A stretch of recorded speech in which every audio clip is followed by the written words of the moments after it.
Bonjour à toutes et à tous et bienvenue dans Chrétienne, le podcast qui creuse la vie pour servir Christ. Je suis Aurélie et je suis ravie de vous accueillir cette semaine pour un nouveau podcast en compagnie de ma fidèle co-animatrice Angie. Salut Angie.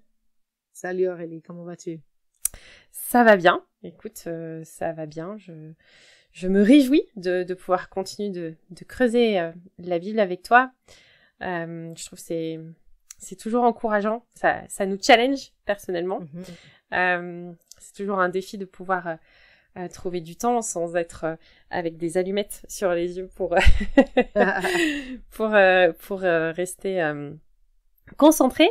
Mais il y a toujours, c'est tellement encourageant, je trouve. C'est un peu comme des fois on se faisait la réflexion avec Sylvain il y a pas longtemps qui me disait des fois il y a des prédications qui lui demandent du temps, de l'énergie dans des contextes où il a pas forcément ça, mais finalement quand on s'y met c'est toujours encourageant et la parole est vraiment vivante et c'est chouette de pouvoir l'expérimenter.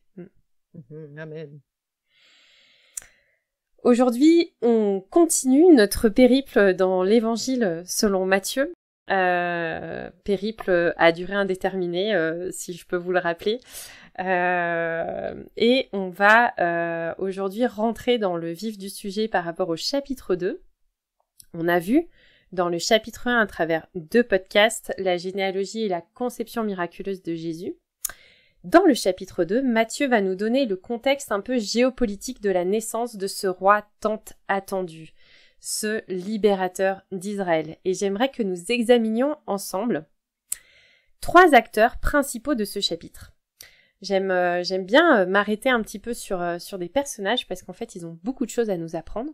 Et dans ce chapitre, il y a plusieurs personnages qui vont interagir et ils vont nous apprendre plusieurs choses. Et on va, sur chaque personnage, s'arrêter sur 3 types d'enseignements en fait qui nous apprennent. Qu'est-ce qu'ils vont nous apprendre sur Dieu? Qu'est-ce qu'ils vont nous apprendre sur Jésus? Et qu'est-ce qu'ils vont nous apprendre sur l'homme, sur nous-mêmes?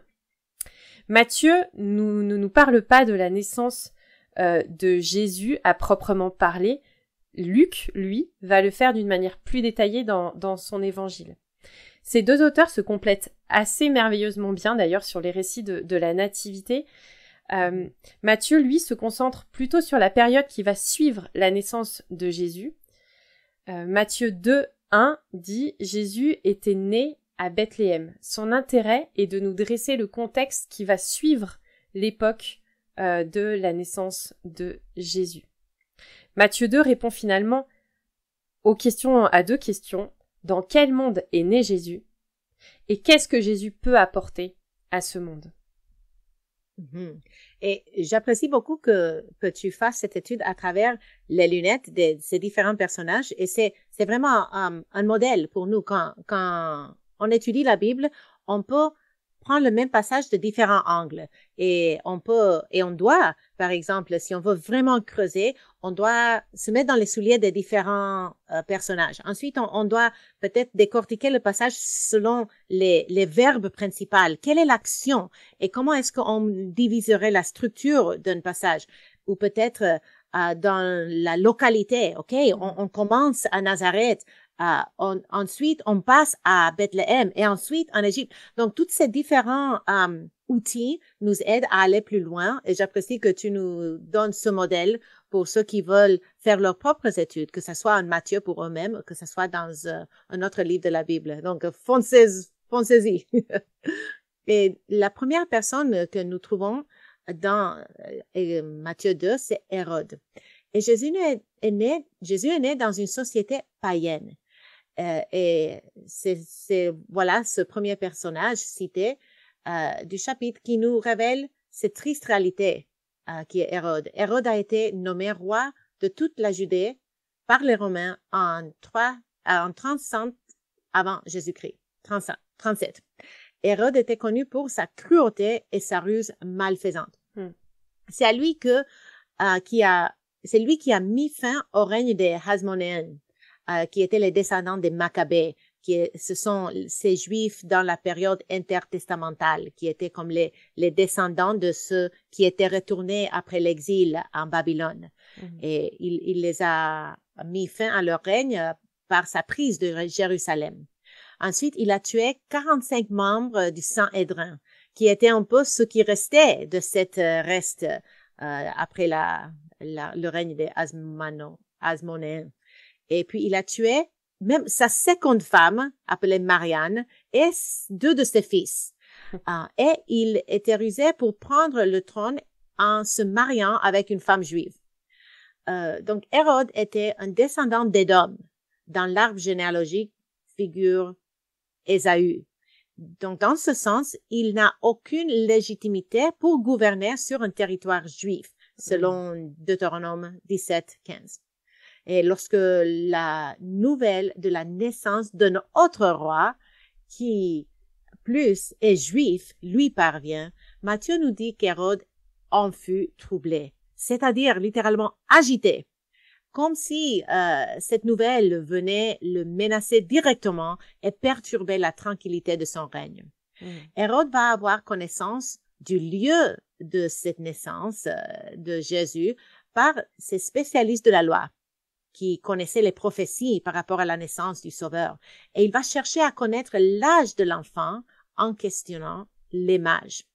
Nous voyons que Hérode est en train de mettre au point une stratagème pour écarter toute menace de destitution qui plane au-dessus de lui et se débarrasser de ce roi des Juifs.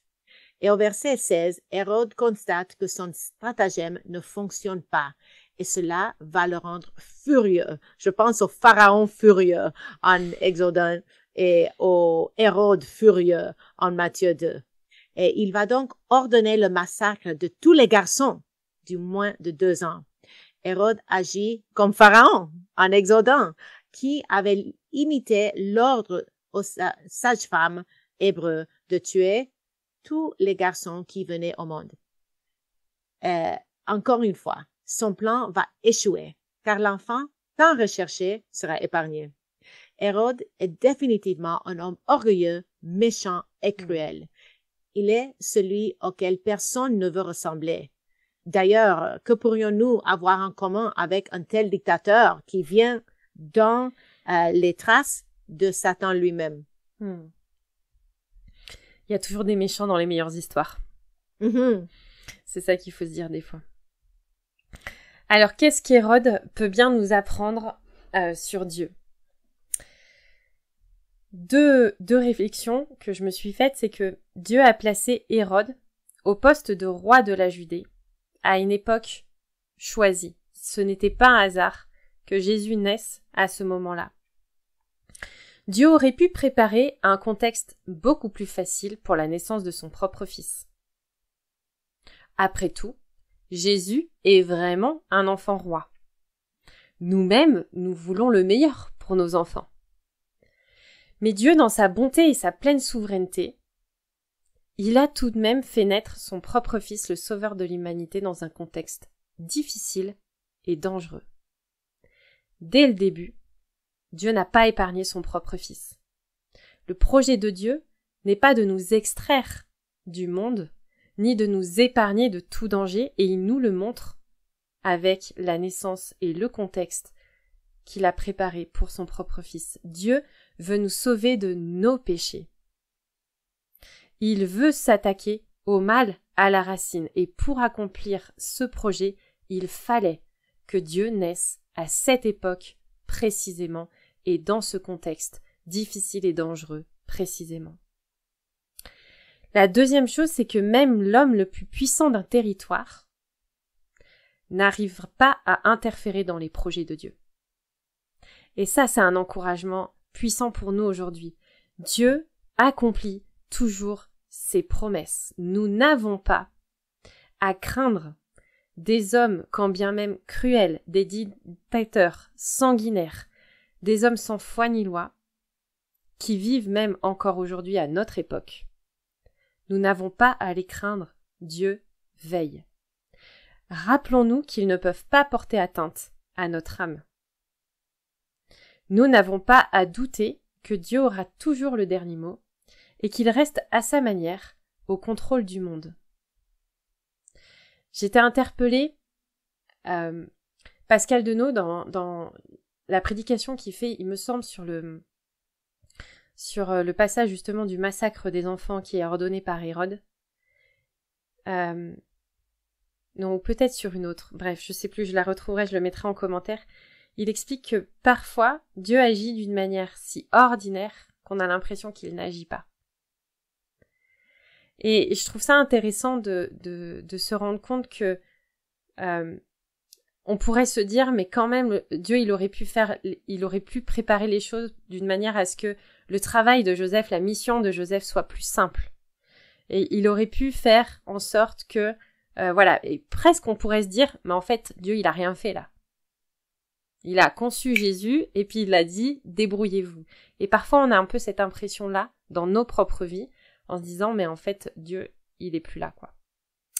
Mais on a besoin de se rappeler que Dieu agit parfois dans sa pleine bonté et sa pleine souveraineté d'une manière qui peut nous sembler ordinaire. Mais c'est la bonne manière et c'est la meilleure manière qu'il a choisi d'agir. Qu'est-ce qu'Hérode nous apprend sur Jésus dans ce que Matthieu nous explique dans ce passage? Eh bien déjà qu'il n'y a que 2 réactions possibles à la naissance de Jésus. Soit nous adhérons, soit nous rejetons. Soit nous sommes pour Jésus, soit nous sommes contre Jésus. Et Hérode est clairement dans la 2e catégorie. Il ne veut pas de Jésus. Il ne veut pas d'un adversaire. Il ne veut pas de quelqu'un qui pourrait prendre sa place sur le trône. Et nous, soit aussi, nous sommes pour Jésus, soit nous sommes contre Jésus. Mais il n'existe pas d'entre-deux. On ne peut pas se dire « Oh, moi je suis ni pour ni contre » ou « Je suis un peu entre deux ». Et finalement, dès le début, Jésus est né, il sait peut-être même pas encore vraiment parler à l'âge où les événements se déroulent, et déjà, il amène une sorte de jugement sur la terre. Soit nous sommes pour lui, nous l'accueillons, soit nous sommes contre lui, et nous sommes vraiment dans l'opposition, et nous voulons tout faire pour le nuire. Et je pense au fait que un autre groupe de personnages que on n'a pas le temps de toucher, c'est les religions, les leaders religieux. Et eux aussi se comportent comme Hérode, parce que, ayant connu les prophéties, ils auraient dû partir en toute hâte, louer ce roi né à Bethléem. Mais au lieu de cela, ils restent à leur place. Donc, à ce moment-là, ils ne sont pas encore hostiles envers Jésus comme ils le seront à la fin, mais leur passivité face à cette grande nouvelle démontre qu'ils sont sous le jugement de Dieu déjà parce qu'ils ne sont pas contre, mais le fait qu'ils ne soient pas pour et qu'ils ne se soumettent pas à ce roi bébé démontre le trajectoire dans lequel ils se situent. Exactement. Ne pas choisir, c'est choisir. Qu'est-ce qu'Hérode peut bien nous apprendre sur nous-mêmes et sur l'homme d'une manière générale? Je pensais à tout ça et je me disais que, en fait, on pense tous qu'on n'a aucun point commun avec Hérode. Et ça nous arrangerait bien de pas être comparé à Hérode. Mais Hérode, en refusant de se soumettre à ce nouveau roi, il nous montre jusqu'où peut mener un cœur mauvais, un cœur qui s'endurcit. Jusqu'où peut mener l'orgueil, la soif de pouvoir et la colère. Mauvaise nouvelle, peut-être que vous n'êtes pas tous au clair avec la question. Je m'attriste parfois moi-même, mais je crois qu'il faut nous rendre à l'évidence, nous sommes aussi égoïstes. Et nous sommes les bons gestionnaires de notre propre petit royaume. Moi et toujours moi. Alors certainement dans des degrés différents, mais je pense que nous avons tous un petit peu d'Hérode en nous-mêmes, qui dirait « Qui est ce roi qui voudrait venir perturber ma tranquillité, qui voudrait me dire comment est-ce que je dois vivre, qu'est-ce que je dois aimer, qu'est-ce que je dois arrêter de faire, qu'est-ce que je dois penser ?» Nous devons, nous aussi, renoncer aux idoles pour que toute la place soit faite à ce nouveau roi. Et il y a des changements qui vont bien sûr avoir lieu. Notre cœur est ce que Jésus souhaite conquérir dans son royaume. Et manifestement, même en tant que chrétiens, je crois que nous sommes exposés à une forme d'endurcissement du cœur. Et parfois, il y a des domaines dans nos vies où on veut pas de Jésus. Ça, finalement, ça le concerne pas. Et je m'étonne parfois de voir des chrétiens, même de longue date, dire mais non mais ça c'est pas spirituel. Donc la vie sentimentale, la sexualité, la vie professionnelle, le travail, tout ce qui est spirituel, c'est pas juste ce qui se passe à l'église. Jésus veut régner dans notre cœur et dans tous les domaines de notre vie et dans tous les aspects de notre vie. Et Hérode vient nous montrer que si nous refusons des aspects dans notre vie, c'est le chaos général qui nous attend. Tes réflexions font mal, ok? J'aime pas ça. Parce que c'est tellement vrai que tu dis. Tu veux déconnecter la conversation. C'est ça. C'est trop convaincant. Et ça me fait penser au thème de cette retraite pastorale à laquelle j'ai assisté avec Diane, où on parlait du succès et combien on est lié au succès et notre propre identité dépend de notre succès aux yeux des autres. Et ça devient une idole et c'était clairement l'idole d'Hérode, que lui, il fallait à tout prix qu'il garde tout le pouvoir pour que son règne ait de la réussite. Et nous qui construisons nos propres petits royaumes, voulons garder aussi notre règne. Et bien évidemment, nous sommes tiraillés. Lui, il était 100% un homme dans l'emprise du malin. Et nous, dans notre combat contre la chair, le monde et l'ennemi, nous sommes quand même remplis de l'esprit et nous voulons faire la volonté de Dieu. Donc, c'est ce tiraillement dans nos volontés et nos désirs que nous devons continuellement mettre à mort pour que nos ambitions soient les siennes et pour que le succès que nous cherchons soit défini par lui, même si dans les yeux du monde, on peut être un grand échec. Mais si nous avons été fidèles, il nous accueillera au dernier jour avec les paroles « Bon et fidèle serviteur, entre dans la joie de ton maître ». Donc, ça m'a vraiment touchée cette semaine. Et puis, tu vas dans le même sens avec cette application quant à Hérode. Mais si nous passons au deuxième personnage, au groupe de personnages, ils ne sont pas trois et ils ne s'appellent pas Gaspard, Melchior, ni Balthazar. Melchior. Ni Balthazar. En tout cas, la Bible ne les mentionne pas. Les mages sont notre deuxième personnage ou en tout cas notre groupe de personnages. Et il apportait 3 cadeaux. Mais la Bible ne dit pas qu'ils étaient 3 hommes. Ils étaient certainement plus parce que pour faire ce gros voyage, 3 mecs ne pourraient pas entreprendre quelque chose de si énorme tout seul. Donc, ils étaient beaucoup plus probable qu'ils soient un grand groupe d'hommes de sagesse. Et encore, des païens, des non-juifs, ces mages, probablement des astrologues, sont aguerris à l'étude des signes du ciel. Et ils détectent une nouvelle étoile dans le ciel, après une étude minutieuse. Et ils vont faire le pont entre cette nouvelle étoile et une prophétie. Parce que ils étaient probablement en Perse et ils étaient familiarisés avec la parole de ce Dieu qui avait été introduit à sa nation, à leur nation, à travers Daniel et les autres exilés. Et en Nombre 24, 17, il est écrit « Je le vois bien, mais ce n'est pas pour maintenant. Je le contemple, mais non de près. Un astre monte de Jacob, un sceptre surgit d'Israël. Celui qui surgira de Jacob régnera, et il fera périr des villes, les derniers survivants. » Ils vont alors parcourir des milliers de kilomètres depuis l'Orient, la Perse probablement, pour trouver ce nouveau roi juif qui serait né. Et ils se rendent dans la ville principale à Jérusalem. Ils doivent s'imaginer que les rois habitent dans la capitale de leur nation. Et ce voyage de plusieurs mois, qui devait être périlleux, ne pouvait être entrepris par un simple esprit de curiosité. Si cela avait été le cas, ils n'auraient pas préparé des présents. ils n'auraient pas exprimé à Hérode leur désir de rendre hommage à un roi d'un pays différent à le leur. Et ils n'auraient pas non plus cherché à protéger ce roi du stratagème machiavélique qu'Hérode avait concocté pour ce bébé. Les mages semblent animés par une volonté d'adoration.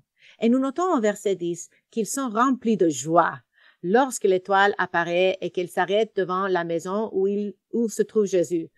La joie n'est pas le fruit de l'intellect, c'est le fruit du cœur, n'est-ce pas? Et à travers l'inclusion de ces personnages, Matthieu veut mettre l'accent sur le fait que les païens sont inclus dans le plan de Dieu. Et c'est encore une fois, si nous voyons la fin du livre et le début du livre, nous voyons ces deux thèmes, ces thèmes qui se voient encore une fois au début et à la fin, qui sont soulignés tout à travers le livre, quand Jésus donne le grand mandat d'aller et de faire des disciples de toutes les nations. Et il va également souligner que la nation qui n'a pas accepté le projet de Dieu va perdre son statut de nation exclusive.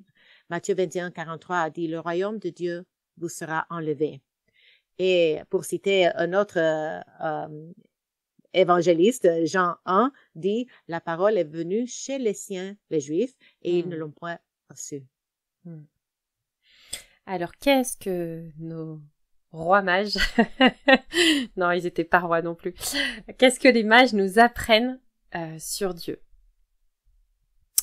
Eh bien, que Dieu se constitue un peuple de toute langue et de toute nation. Peut-être que pour nous, ça paraît évident parce qu'en fait, ça fait des années qu'on nous dit ça, qu'on nous martèle ça, et puis que la question des peuples, des langues, des nations, c'est une question qui est moins présente aujourd'hui dans notre société. Finalement, avec Internet, les moyens de communication, les frontières sont de moins en moins nettes. Mais à l'époque, c'était quand même quelque chose d'assez révolutionnaire. Aller expliquer à un juif que il allait devenir frère avec quelqu'un d'une autre culture et d'une autre nation, ça suscitait l'étonnement, voire le refus.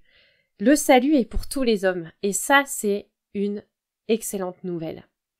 Cet aspect universel retentit finalement avec le célèbre verset aussi de Jean, l'autre évangéliste, en Jean 3,16, qui dit « Car Dieu a tant aimé le monde qu'il a donné son Fils unique, afin que quiconque croit en lui ne périsse point, mais qu'il ait la vie éternelle. » Et le fait que des mages viennent d'une autre culture, d'un autre pays, sont prêts à marcher pendant des jours, des semaines, voire des mois, pour arriver à voir de leurs yeux l'accomplissement d'une prophétie, et qui se retrouvent ajoutés à un peuple, c'est quelque chose d'assez époustouflant. Mais pour nous, ça veut aussi dire aujourd'hui qu'en fait, peu importe nos origines, Dieu ne s'arrête pas là. Dieu ne regarde pas ça. L'Éternel regarde au cœur. Et il se constitue un peuple. Qu'est-ce que les mages nous apprennent sur Jésus? Eh bien que seul Jésus est digne de notre adoration. C'est devant lui que nous devons courber le genou et c'est à lui que nous devons offrir le meilleur. C'est lui qui est le roi éternel. Les mages n'ont pas prévu de cadeaux pour Hérode. Ils ont prévu des cadeaux pour le vrai roi qui était né. Et cela devrait nous montrer que, en fait, Matthieu met ce focus depuis le début sur le roi, la royauté, Jésus qui est celui qui était promis, qui est né d'une manière miraculeuse. Et regardez, des peuples, des gens de toute nation viennent pour l'adorer et lui rendre hommage. Et c'est lui qui est digne de toutes ces choses-là. Il est vraiment le Fils de Dieu. Alors, qu'est-ce que les mages nous apprennent sur nous? Eh bien, ça m'a questionnée sur ma manière de dire, mais finalement, quelle adoratrice ou quel adorateur est-ce que je suis? Quel adorateur est-ce que je suis dans l'intimité? Et quel adorateur est-ce que je suis en communauté? Est-ce que je viens à l'église par habitude, par curiosité, par intérêt intellectuel ou par besoin de sociabilisation. Eh bien, les vrais adorateurs le font pour rendre un culte, un hommage à celui qui en est digne. Et ce désir est implanté dans leur cœur par le Saint-Esprit. C'est ce que la foi authentique produit en nous. Nous voulons adorer Jésus avec nos frères et sœurs, car cela nous remplit de joie. Et c'est même quelque chose qui est plus fort que notre volonté et qui nous anime et qui nous motive. Et j'ai même envie de dire, même, quel qu'en soit le prix. Peut-être que les mages, ils auraient pu se dire « Attends, mais tu te rends compte, on habite loin, c'est long, il va falloir qu'on se tape les embouteillages, il va falloir se lever plus tôt, etc., etc. » Mais ils n'ont pas regardé au coût, ils ont regardé à Jésus et c'est ça, les vrais adorateurs. Les vrais adorateurs ne peuvent pas être empêchés d'accéder au Christ, quand bien même un méchant roi leur dirait « Eh ben, peut-être si vous arrivez à le trouver, venez me dire où il est. » Non, ils ne peuvent pas être empêchés d'accéder à Christ. Ce n'est pas un fardeau que d'aller adorer Jésus. Nous le faisons de bon cœur, car c'est sa voix qui nous attire et ce sont ses paroles qui nous saisissent. Les vrais adorateurs marchent par la foi et non par la vue. Les mages ont fait un voyage de 1000 kilomètres juste parce qu'ils connaissaient une prophétie et qu'ils ont vu une étoile dans le ciel. Et ça m'interpelle. De me dire parfois, mais en fait, qu'est-ce que j'ai besoin de voir? Et qu'est-ce que j'ai besoin d'expérimenter pour pouvoir avoir un désir d'adorer Jésus juste pour ce qu'il est et pas pour ce qu'il fait? Les vrais adorateurs n'ont pas forcément besoin de miracles pour croire. Henri Briand, dans son commentaire encore une fois, cite Ryle à propos des mages qui dit ceci. Les mages croyaient dans le Christ avant de le voir. Ils croyaient en lui lorsque les scribes et les pharisiens restaient incrédules. Ils croyaient en lui lorsqu'ils le virent, petit enfant, sur les genoux de Marie, et ils se prosternèrent devant lui comme devant un roi. Ils n'avaient vu aucun miracle pour les convaincre. Ils n'avaient reçu aucun enseignement pour les persuader. Ils ne purent observer aucun signe de divinité, de grandeur autour de ce nouveau roi. Pourtant, devant ce péril, ils crurent voir le divin sauveur du monde et ils se prosternèrent et adorèrent. Ça m'a ramené au verset de Jean 20, 29 qui dit « Heureux ceux qui n'ont pas vu et qui ont cru ». Ta description des mages me fait penser au fait que en anglais, on les appelle les sages, the wise men, les sages, pas les mages. Et peut-être à cause de cela, ça a créé comme des réflexions par rapport à la sagesse de poursuivre cette quête pour le roi. Et on avait une partenaire dans le ministère, une vieille mamie qui nous soutenait, qui est partie auprès du Seigneur maintenant. Et dans sa chambre, dans la maison pour les personnes âgées, elle avait une œuvre d'art qui était une image des rois, des mages. Et ça disait en anglais, « Wise men still seek him ». Les hommes sages, les mages, le cherchent toujours. Et c'était comme une invitation pour nous aussi de reconnaître que si nous voulons vraiment connaître ce roi, nous n'avons qu'à le chercher parce que il se révèle à ceux qui le cherchent et il donne la sagesse. C'est comme un cycle vicieux dans un bon sens, n'est-ce pas? Oui. Il donne la sagesse et il nous permet de le rencontrer quand nous le cherchons. Si nous passons maintenant à ce troisième personnage, c'est ni moins ni plus que Joseph. Et nous sommes au 2e chapitre de Matthieu et nous avons déjà 4 interventions d'anges, juste pour Joseph. Et je commence à être un peu jalouse. Cela nous montre que le bébé dont il est question requiert toute l'attention du ciel. Le Fils de Dieu est né et l'adversaire, Satan, va donner son maximum pour contrecarrer les plans de Dieu. Et à travers la main d'Hérode, le malin va vouloir mettre à mort Jésus, ce petit enfant. L'intervention des anges est nécessaire pour aider Joseph à accomplir sa mission parentale auprès du Fils de Dieu, en tant que beau-père du Sauveur du monde. Et Joseph va devoir fuir en Égypte avec Marie et Joseph pour échapper au massacre commandité par Hérode. C'est ironique que Dieu délivre le peuple de Dieu de l'esclavage en Israël, mais il envoie son fils en Égypte. C'est intéressant en tout cas. Et il a dû partir probablement à la hâte et probablement financé par les dons de ses mages parce qu'il n'avait pas eu les moyens de payer le sacrifice normal à la naissance de son bébé. Il a dû simplement offrir ces 2 petits oiseaux.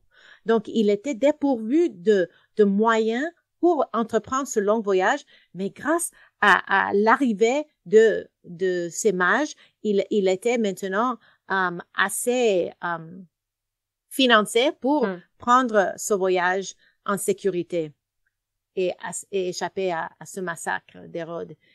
Et Hérode n'était qu'à 4 heures de marche de leur maison à Bethléem. Et il allait rapidement se rendre compte que les mages n'étaient pas venus l'informer du lieu précis où se trouvait Jésus. Et Joseph va devoir partir vers un pays qu'il ne connaît pas et vivre dans une culture païenne pendant une durée indéterminée. Je pense souvent au fait que notre Sauveur a été immigrant.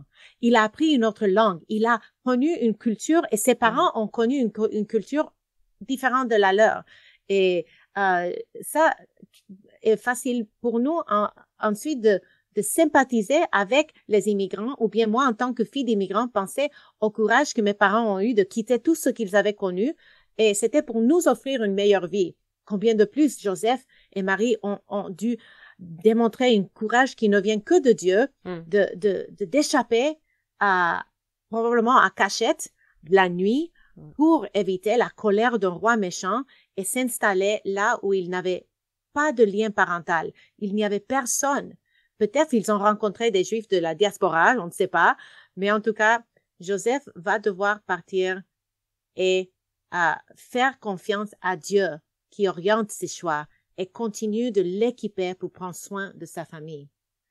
Quelques mois, des années plus tard, Joseph obtient le feu vert pour rentrer en Israël et il finira par s'installer à Nazareth. Et sur les 4 mentions explicites de l'Ancien Testament, les actes de Joseph en accomplissent 2. Premièrement, j'ai appelé mon fils à sortir d'Égypte, qui est écrit en Osée 11, verset 1. Et deuxièmement, on l'appellera le Nazaréen de Galilée. Et ça, c'est une allusion de Ésaïe 9, 5. Alors, qu'est-ce que Joseph nous apprend sur Dieu? Eh bien, c'est que Dieu est fidèle. Et c'est quelque chose d'assez présent aussi chez Matthieu. Mais là, on a bien la compréhension que Dieu fait une promesse et il veille sur l'accomplissement de cette promesse. Dieu avait promis à Joseph de ne pas craindre d'épouser Marie. Il avait promis que Jésus serait le libérateur d'Israël et il va garantir la bonne exécution de toutes ses promesses. Il va secourir Jésus par l'intermédiaire de Joseph en l'arrachant des pièges d'Hérode et en restant fidèle à toutes les paroles qu'il avait annoncées au sujet de Jésus. Sa parole est certaine et nous n'avons aucune raison d'en douter. Ce que Joseph nous apprend sur Jésus, c'est l'obéissance. L'obéissance est l'un des aspects de Christ que Matthieu veut souligner dès son prologue par l'attitude de Joseph.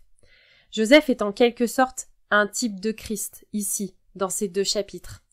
Joseph obéit sans discuter, sans négocier, quoi que ce soit.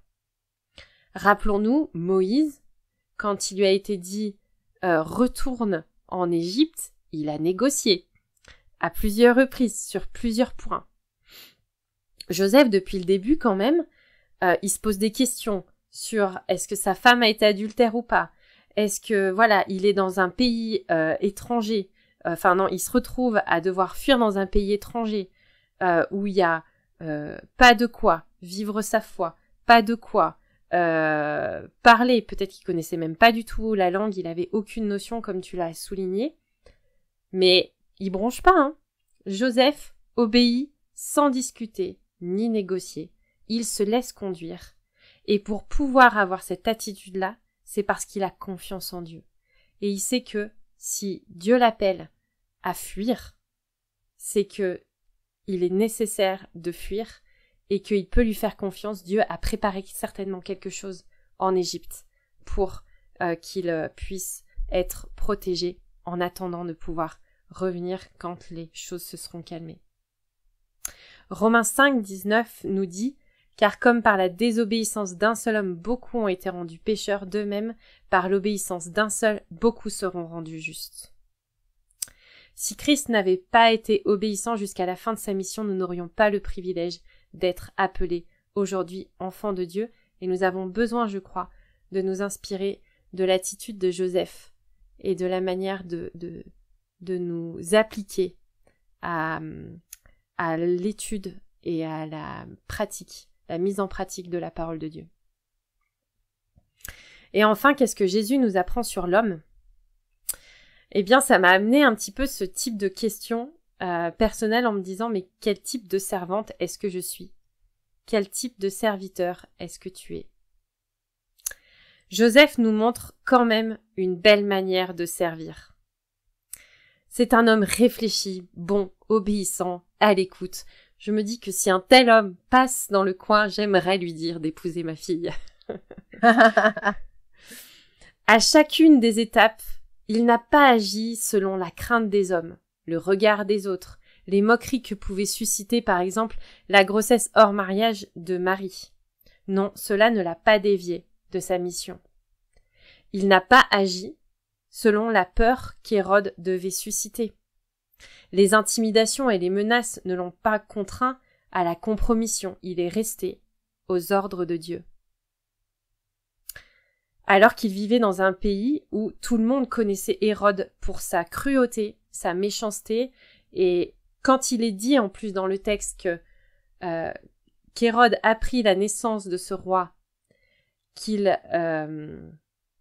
était agité, il fut troublé et tout Jérusalem avec lui, ça montre l'influence qu'il avait et le fait que là ils se sont dit il y a quand même quelque chose qui se passe, et je pense que à Bethléem ça a dû faire un petit peu de bruit. Joseph n'a pas agi selon l'influence du monde séculier dans lequel il était. Après avoir vécu en Égypte, Joseph aurait pu oublier Dieu, s'endormir complètement sur le plan spirituel. Après tout, il a bien dû trouver un travail là-bas pour subvenir à ses besoins. Il n'avait probablement pas de temple pour se réunir ou écouter les saintes écritures. Il a vécu comme un voyageur et un étranger en Égypte, attendant que Dieu le rappelle en Israël.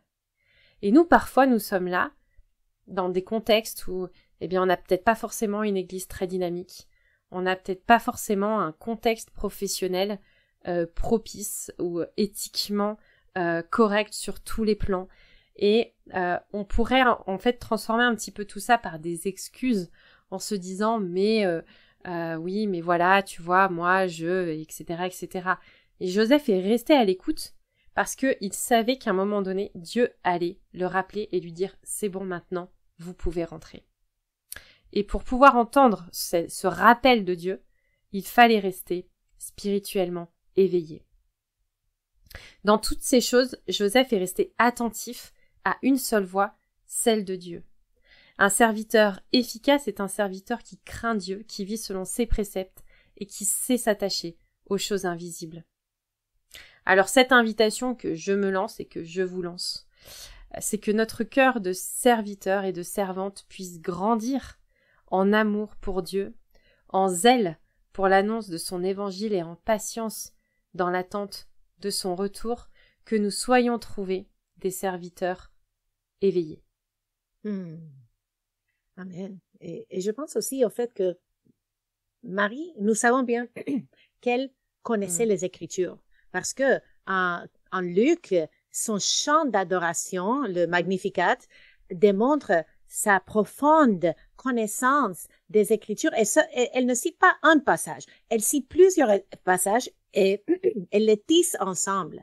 Donc nous pouvons supposer également que Joseph, tout ce courage et toute cette vie exemplaire dans la façon qu'il se comporte à la naissance et à la persécution de son fils adoptif démontre sa crainte de Dieu et son attachement à l'écriture. Même si on ne le voit pas directement, nous pouvons le supposer.